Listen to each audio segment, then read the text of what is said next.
The triumph of the British led to the tragedy of the Aboriginals. On January 26, 1788, 11 British ships arrived on the east coast of Australia. The ship was carrying convicts, white settlers, and the Queen's soldiers. For thousands of years, the Aboriginals had lived in peace. The British prisons had become overcrowded. This situation worsened by the refusal of America to take any more convicts after the American War of Independence in 1783. In Britain, the crime rates were going up. Large numbers of people were moving away from rural areas to the increasingly industrialized cities. Unemployment ran high because machines replaced manpower, and around 1 million people in Britain were below the breadline. The British had been looking for other geological sustainable areas with regards to establishing new penal colonies, such as the east coast of Africa, but the waters were extremely dangerous. Along the coast, Britain had no proper foothold in the area, and it was concluded that the risk of escape was high. Contact had revealed that the indigenous people on the coast of West Africa could indeed be bellicose. Indigenous people along the coast of Australia had barely been seen, and descriptions of those that had been were deemed to be more friendly natured. Australia was also chosen by the British because its possibility to acquire in flax and timber. The British were no longer experts in exporting human cargo. The transport of felons to America started in the 17th century, although the number of total of those transporters is unknown. It is estimated to be around 50,000. The Europeans had brought many new things with them to Australia, such as many new diseases like smallpox, measles, and influenza. A report of smallpox had allegedly killed half the indigenous population in Sydney region within 14 months of the arrival of the First Fleet. But that was not the only thing killing the Aboriginals. The Myall Creek Massacre, located on the Gowanda River in central New South Wales, involved the brutal killing of around 28 Aboriginal men, women, children, and elderly people, after a gang of 11 convict and ex-convict stockmen decided to slaughter them. Before the British settlement, more than 500 Indigenous groups inhabited Australia's continent, approximately 7,500 Aboriginals in total. Their culture developed over 60,000 years, making them the custodians of the world's most ancient living culture. In the first 10 years of the Europeans being in Australia, the Aboriginal population reduced by 90%. Indigenous people were exiled from their land and taken into mission, and then their children, often the product of rape, were taken away.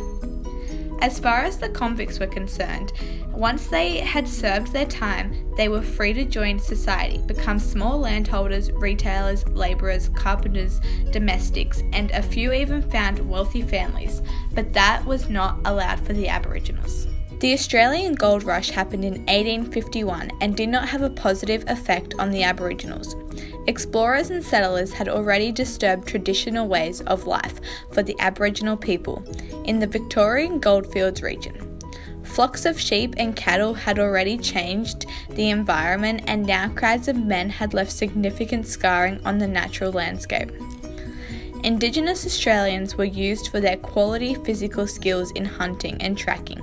Europeans like Elizabeth Ramsay Lay were amazed by the Aboriginal skills in throwing their boomerangs.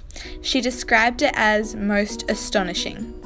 Indigenous shelters became the models for the early miners. Their traditional round hut was made from the framework of sapling lashed together and covered with leafy branches of a sheet of bark.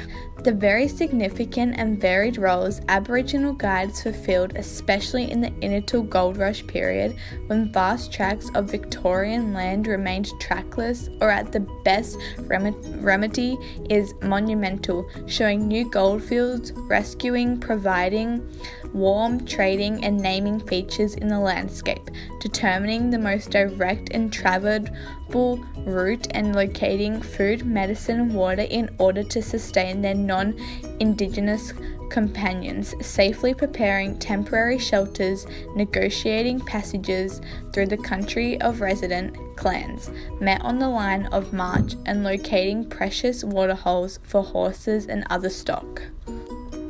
The Australian modern-day government is a direct result of the British heritage. Since 1901, Australia has been a part of the British Commonwealth. Its parliamentary government is modelled after the government of the United Kingdom. Australia has no official speaking language, but nearly the entire population speaks English. Australian English is more similar to British English than any other English-speaking country. This is a direct result of the efforts of the English colonists to establish their culture in Australia. The long-term effects of the British colonisation to Australia were very similar to the long-term effects of the British colonisation to what is now the United States. In both cases, the natives were left devastated with no home. Since 1994, states and territories celebrate Australia Day on the 26th of January.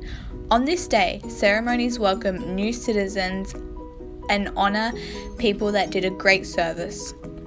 A National Australian Day Council, founded in 1979, views Australia Day as a great day to reflect on what we have achieved and what we can be proud of as a nation, and a day for us to recommit to making Australia an even better place.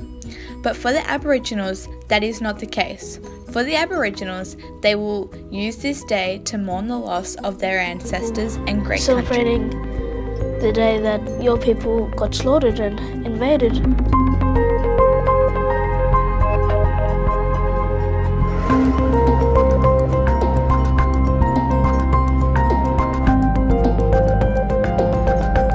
You don't recognise us as the traditional owners!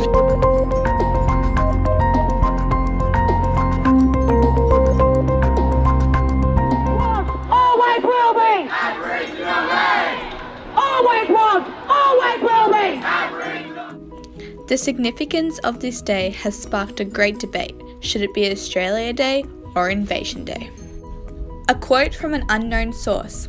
The question comes to this: which has better right, the savage born in a country which he runs over but can scarcely said to be seen, or the civilized man who comes to introduce into this unprotected country like the industry which he supports? While there are many different opinions on the invasion of Australia, the Aboriginal people have stuck through it and shown just how strong they are.